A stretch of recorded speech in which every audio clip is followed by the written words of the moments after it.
Napansin mo rin ba? Minsan, pag sobra nating pinipilit ang isang bagay, mas lalo din tayong nahihirapan. Pero alam mo, I realize, hindi naman pala lahat kailangan kontrolin. May mga bagay din pala na dapat lang natin hayaan and let the universe work.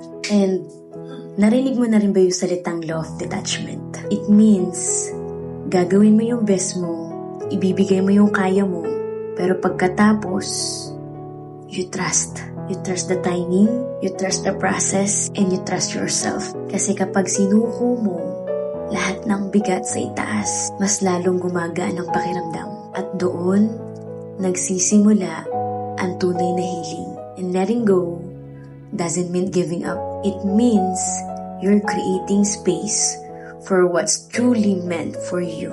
Kaya kung hindi bumabalik, baka hindi talaga para sa'yo.